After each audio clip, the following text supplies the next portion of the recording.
Bismillahirrahmanirrahim. Assalamualaikum warahmatullahi wabarakatuh. Alhamdulillahirrahmanirrahim. Wassalatu wassalamu ala al-mabuthi rahmatan lil alamin.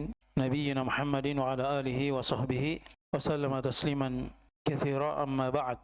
Alhamdulillah, pada kesempatan siang hari yang berbahagia ini, di hari yang penuh dengan keberkatan, Yaumul Jum'ah, kita akan kembali melanjutkan dari program pembekalan diniyah, dan kita dalam pembahasan Al-Qawaidul Arba', 4 kaidah di dalam memahami hakikat tauhid dan kesyirikan, karya Syekhul Islam Al-Mujaddid Muhammad bin Abdul Wahhab rahimahullahu taala. Pada pertemuan yang sebelumnya kita sudah masuk pada Al-Qaidatul Tsaniyah, kaidah yang kedua. Qala al-muallif Syekh Muhammad bin Abdul Wahhab rahimahullahu taala, annahum yaquluna ma da'awnahum wa tawajjahna ilaihim illa li talabil qurbati wasyafa'ah. Fadalilul qurbati qauluhu ta'ala walladzina takhadu min dunihi awliya ma na'buduhum illa liyuqarribuna ila Allahi zulfa innallaha yahkumu bainahum fima hum fi yakhtalifun innallaha la yahdi man huwa kadibun kaffar. Kaidah yang kedua, penulis rahimahullah taala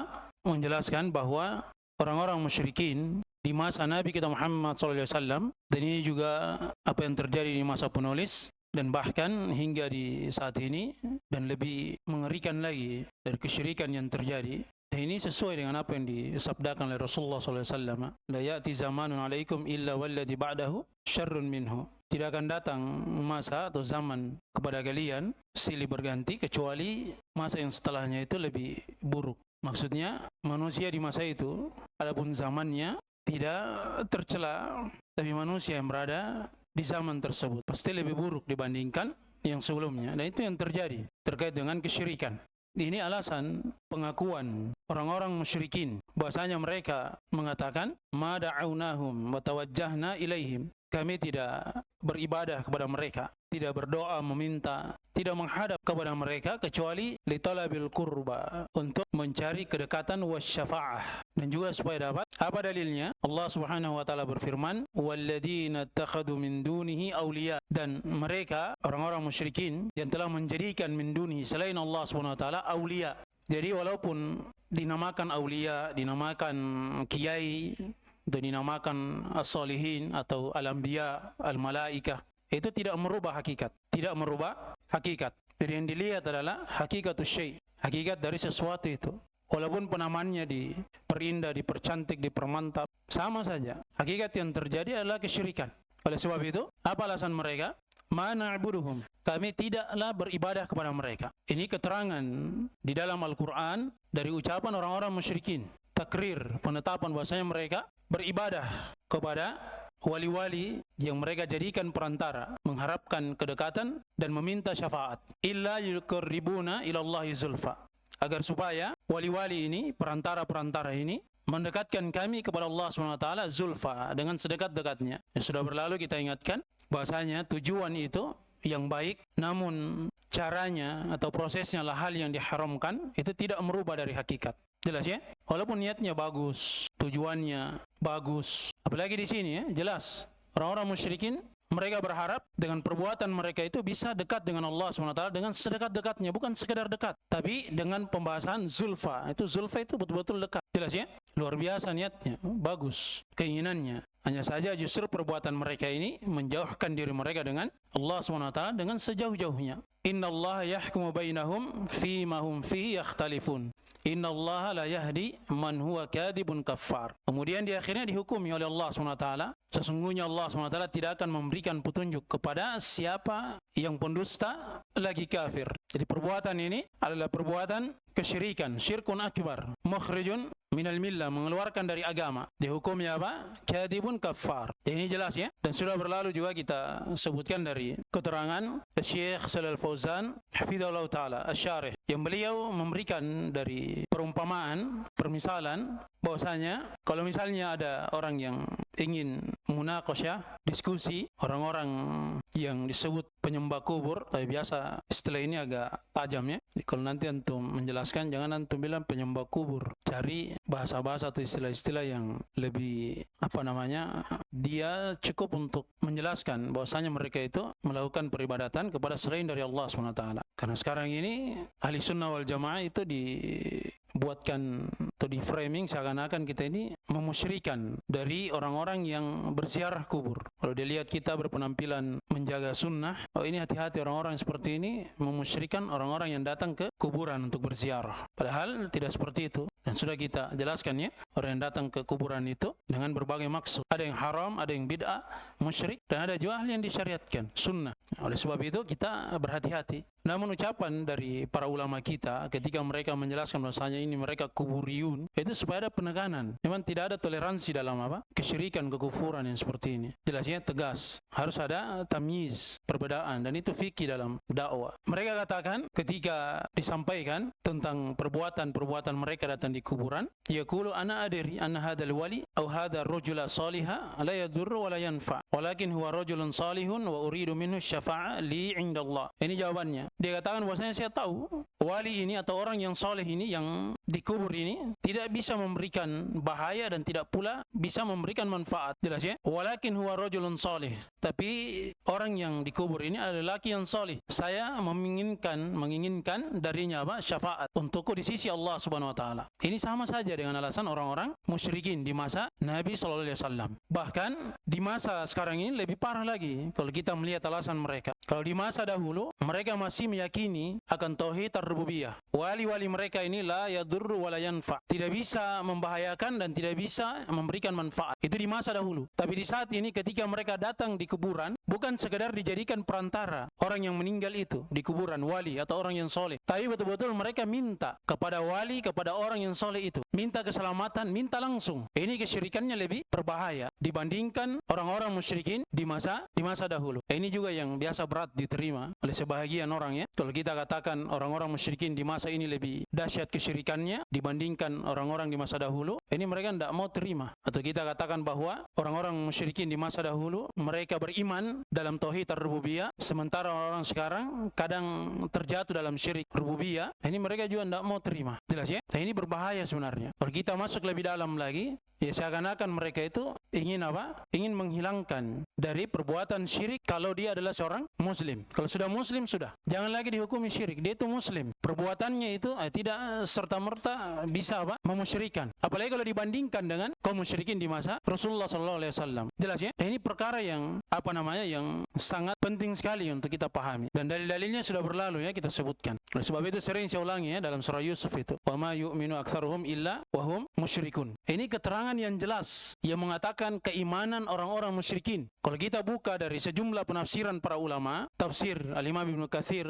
tafsir Al-Imam Ibnu Jarir At-Tabari, tafsir Al-Imam Al-Baghawi rahimahullah ta'ala, dan ulama tafsir yang lainnya, semuanya menjelaskan bahwa orang-orang musyrikin beriman, tapi keimanan mereka hanya sebatas rububiyah saja. Ini dalilnya. Ini paling kuat sudah untuk menunjukkan dalil. Langsung disebut keimanan orang-orang musyrikin. Jelas ya? Adapun yang sering kita dengarkan oleh insal tahum man khalaqas samawati wal ardh, ini mungkin masih mereka ada sisi untuk membantahnya masih ada. Tapi ini betul-betul disebutkan, wa ma yu'minu aktsaruhum billah illa wa hum musyrikun. Tidaklah kebanyakan mereka itu beriman. Langsung disebutkan. Mereka itu kebanyakannya beriman. Orang-orang musyrikin. Keimanannya dalam hal rububiyah. Illa wa hum musyrikun. Kecuali mereka melakukan kesyirikan.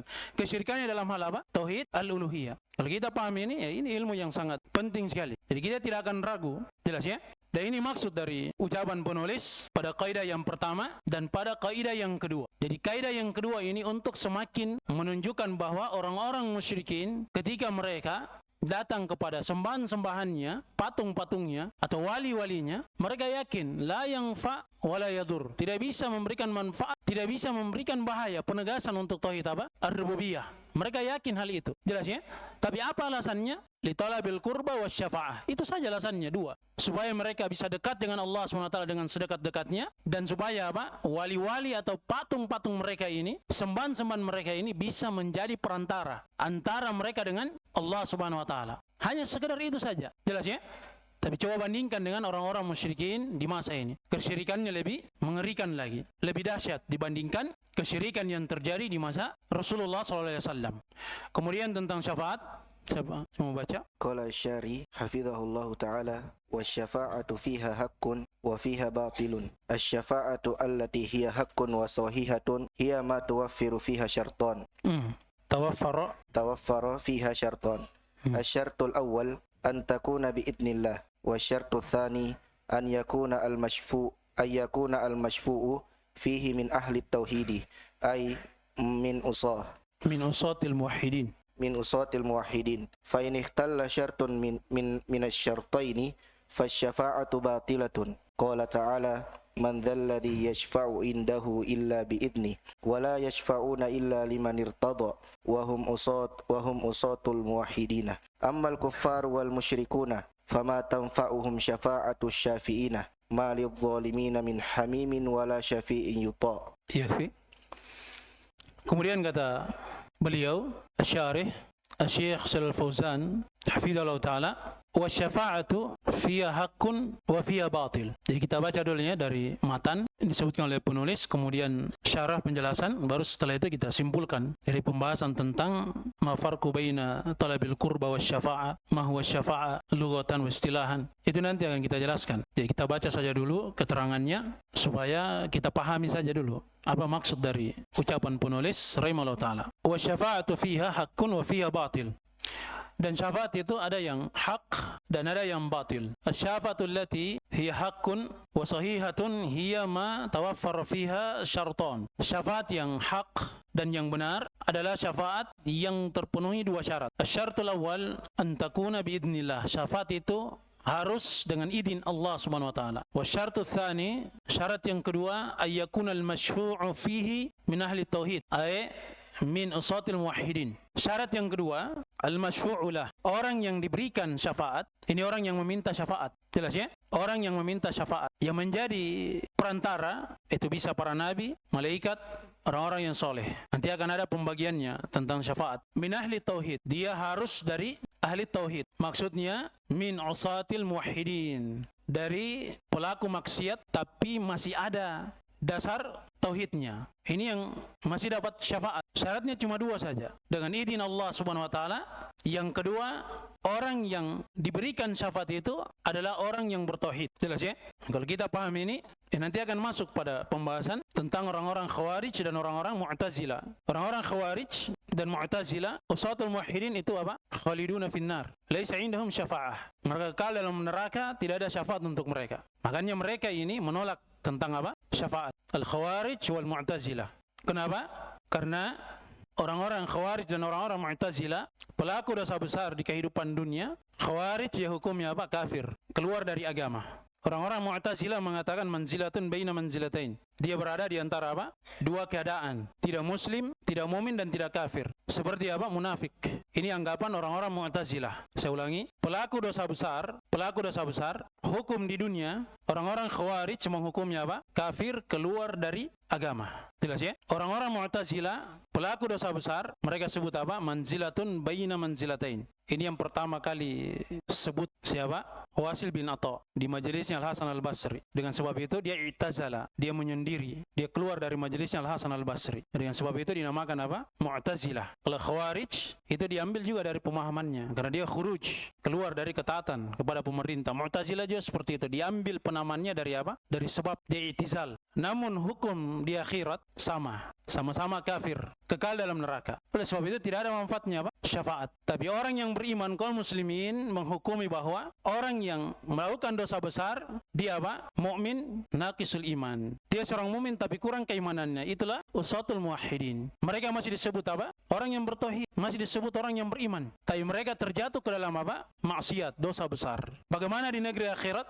Kalau pelaku dosa besar, tahta masyiatillah, di bawah kehendak Allah Subhanahu wa taala. Kalau dia meninggal tidak bertobat, di negeri akhirat tahta masyiatillah. Kalau Allah Subhanahu wa taala kehendaki dia tidak disiksa, diampuni dari perbuatan dosa besarnya, langsung masuk surga, maka dia akan masuk ke dalam surga. Itulah namanya apa? Syafaah. Dengan sebab syafaat. Apa maksudnya ini? Jelas atau tidak? Tentu baru dengar. Jadi itu maksudnya seperti itu. Jadi saya ulangi, ahli sunnah wal jamaah kaum muslimin, pelaku dosa besar dihukumnya apa? Mukmin naqisul iman. Orang yang beriman tapi kurang keimanannya. Orang Khawarij menghukumnya apa? Kafir. Orang Mu'tazilah menghukumnya apa? Manzilatun baina manzilatain. Tidak mukmin dan tidak kafir. Seperti orang munafik.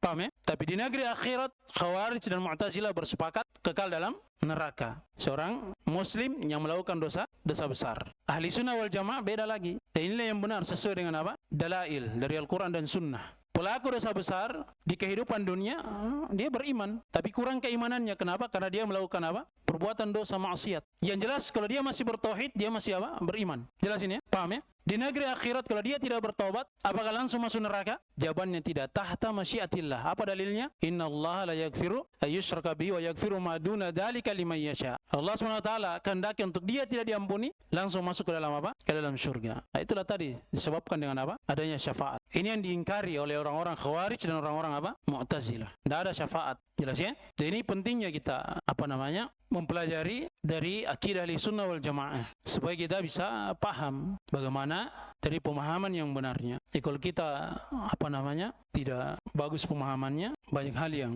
bisa rusaknya dalam pemahaman. Sama dengan hadis misalnya, kalau kita tidak paham hal yang tadi, misalnya disebutkan la yazni zani hina yazni wa huwa mu'min. Bahasanya tidaklah seorang pezina itu dia melakukan perbuatan zina, dia dalam keadaan beriman. Seakan-akan kalau kita membaca teks secara zahir, artinya hilang keimanannya di saat itu, ya kan? Tapi kalau kita sudah paham rincian pembagian yang kita jelaskan tadi, kita bisa tahu, oh maksudnya ini adalah apa? Kurang keimanannya. Jelas ya? Karena pernah saya dengar memang ada yang ceramah seperti itu. Tidak beriman seseorang itu ketika dia mencuri, ketika dia berzina. Dia bahkan dalil, benar dalilnya, tapi pemahamannya yang salah. Jadi katanya ketika dia lakukan itu harus dia syahadat ulang, karena dia sudah kafir, keluar dari agama. Ini pemahaman apa? Pemahaman Khawarij. Ini berbahaya. Kalau kita tidak paham. Jelas ya? Ya, saya jelaskan ini karena disinggung oleh Syekh Shalal Fauzan hafizahullah ta'ala dalam syarah min usatil muwahhidin. Dan antum sudah paham ini ya? Siapa usatul muwahhidin itu? Jelas ya? Fa in ikhtalla syartun min asy-syartaini fa syafa'atu batilah. Apabila syarat kosong dari dua syarat itu, maksudnya salah satunya hilang, tidak terpenuhi dari dua syarat itu, fa syafa'atu batilatun. Syafaatnya pasti apa? Batal. Jadi batal itu dari bahasa Arab, batil. Qala ta'ala, man dzalladzi yashfa'u 'indahu illa bi'idnih. Ini jelas ya? Syarat yang pertama, siapa yang bisa memberikan syafaat di sisinya? Ini kan pertanyaan, tapi sifatnya apa? Pengingkaran. Artinya tidak ada yang bisa memberikan syafaat di sisi Allah SWT illa biidnillah, kecuali dengan izin Allah Subhanahu wa taala. Itu penekanannya seperti itu. Itu syarat yang pertama, antakuna biidnillah. Asy-syartu tsani wala yashfa'una illa liman irtadha wa hum usatul muwahhidin wala yashfa'una illa liman irtadha. Dan mereka tidak bisa memberikan syafaat kecuali bagi siapa yang Allah SWT ridhai. Jelas ya? Dan keridhaan di sini al-aqwal wal a'mal, diridhai pada ucapan-ucapannya dan juga pada apa? Perbuatannya. Jelas ya? Ucapan dan perbuatannya semuanya harus diridhai oleh Allah SWT. Wala yardha bi ibadihil kufra. Allah SWT tidak pernah meridhai dari orang-orang kafir, hambanya yang kafir. Oleh karena itu dalam Al-Quranul Karim, ketika kita membaca ayat atau dalam hadis dinafikan syafaat, ternafikan syafaat, itulah syafaatnya orang-orang musyrikin. Jelas ya? Kenapa? Karena mereka minta kepada selain dari Allah Subhanahu wa taala. Makanya syafaat mereka ternafikan. Asy-syafaatu al-manfiyah. Ini dua syaratnya. Wa hum usatul muwahhidin. Mereka adalah dari pelaku maksiat tapi orang-orang yang masih bertauhid, masih ada asal keimanannya. Jelas ya? Ada mutlaqul iman dan ada apa? Imanul mutlaq. Ammal kuffar wal musyrikun fama tanfa'uhum syafa'atu syafi'in ma lidh-dhalimina min hamim wala syafi'in yuta. Ini jelas ya? Tidak ada pemberi syafaat sama sekali bagi orang-orang yang zalim. Ya, kenapa disebut zalim? Orang-orang musyrik dan orang-orang kafir? Kenapa disebut zalim? Apa pengertiannya zulm? Zalim itu artinya apa? Wad'u syai' ala ghairi mawadi'ihi. Zalim itu definisinya adalah meletakkan sesuatu bukan pada tempatnya. Itu zalim artinya. Orang-orang kafir, orang musyrik disebut zalim karena mereka meletakkan ibadah kepada selain Allah SWT yang bukan haknya. Oleh sebab itu mereka dikatakan apa? Zalim. Tidak ada syafaat untuk mereka. Jelas ya? Ternafikan. Jadi kaidahnya di dalam Al-Quranul Karim kalau disebut ternafikan syafaat, berarti itu syafaat yang diminta oleh orang-orang apa? Musyrikin. Jelas ya? Kemudian sudah dibaca tadi? Istamir, iqra. Fahaula ثم قال فهؤلاء سمعوا بالشفاعة ولا عرفوا معناها وراه يطلبونها من هؤلاء بدون إذن الله عز وجل بل طلبوها لمن هو مشرك بالله لا تنفعه شفاعة الشافعين فهؤلاء يجهلون معنى الشفاعة الحقة والشفاعة الباطلة.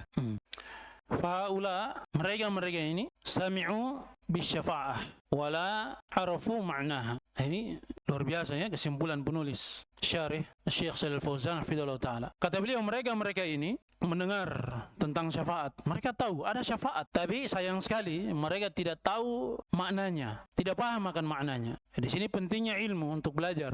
Apa itu syafaat? Apa itu syafaat yang ditetapkan dan diterima? Apa syafaat yang ternafikan? Syafaat yang batil. Jelas ya? Sehingga mereka apa? Pergi kepada atau mencari kepada selain dari izin Allah SWT Azza wa Jalla. Yang mereka cari, yang mereka kejar dari orang-orang ini, minta kepada selain Allah Azza wa Jalla, tanpa izin Allah Azza wa Jalla. Bal talabuha liman huwa musyrikun billah. Luar biasa. Bahkan mereka minta kepada orang yang melakukan kesyirikan kepada Allah SWT, kepada wali-wali dalam tanda kutip. Jelas ya? Kalau kita ya lihat sekarang ini dengan bangganya ya orang-orang sebelah itu mengatakan bahwa guru-guru mereka itu bisa memberikan keselamatan. Itu banyak tersebar dalam buku-buku mereka juga seperti itu. Baca wiridnya mbah ini, baca wiridnya hizibnya mbah ini, selamat pasti di kuburan, lolos pertanyaan di alam kubur. Bahkan para malaikat itu tidak berani bertanya. Jelas ya? Luar biasa. Mereka tahu tentang syafaat tapi tidak paham apa itu makna syafaat. Dan yang mereka mintai syafaat itu apa? Ternyata pelaku kesyirikan. Apalagi habaib itu, luar biasa. Sampai bisa terbang, sampai bisa menghilang, ya kan? Dan dengan bangganya mereka ceritakan itu. Luar biasa. Dipercaya, banyak yang percaya. Banyak yang yakin akan kebenarannya. Kenapa? Karena tidak ada ilmu tentang akidah yang benar. Bal talabuha liman huwa musyrikun billah. La tanfa'uhu syafa'atu syafi'in. Tidak akan memberikan manfaat syafaatnya para pemberi syafaat. Syafaatnya para nabi, malaikat, orang yang soleh, orang-orang yang beriman. Jelasnya, fa'ula yajhaluna ma'na syafa'ah al-haqqa wa syafa'ah al-batilati. Kenapa? Karena mereka ini jahil akan makna syafaat yang benar dan syafaat yang batil. Akhirnya apa? Mereka tidak mendapatkan syafaat. Keinginannya supaya dapat syafaat, dekat dengan Allah SWT. Datang ke kuburan, minta langsung kepada penghuni kubur. Jelasnya, para ulama mereka menghukumi bid'ah ketika minta syafaat dengan kedudukannya Nabi. Ini hukumnya bid'ah, bijah, al-anbiya. Jelas ya? Ini langsung minta kepada penghuni kubur itu, langsung minta syafaat di situ. Padahal syafaat itu biidznillah, man dalladzi yashfa'u indahu illa biidzni. Ayat-ayat yang seperti ini mereka langkahi. Jelas ya? Atau mereka baca tapi tidak paham maknanya. Justru tempat mereka minta syafaat adalah orang-orang yang melakukan kesyirikan kepada Allah Subhanahu wa taala. Kemudian sedikit lagi, asy-syafa'atu laha syurutun wa laha quyudun laysat mutlaqatan. Atau kita cukupkan dulu. Sudah, iya. Kita cukupkan dulu, Dik. Insyaallah ta'ala nanti kita sambung pada pertemuan akan datang. Bismillah. Subhanakallahumma bihamdik. Assalamualaikum warahmatullahi wabarakatuh.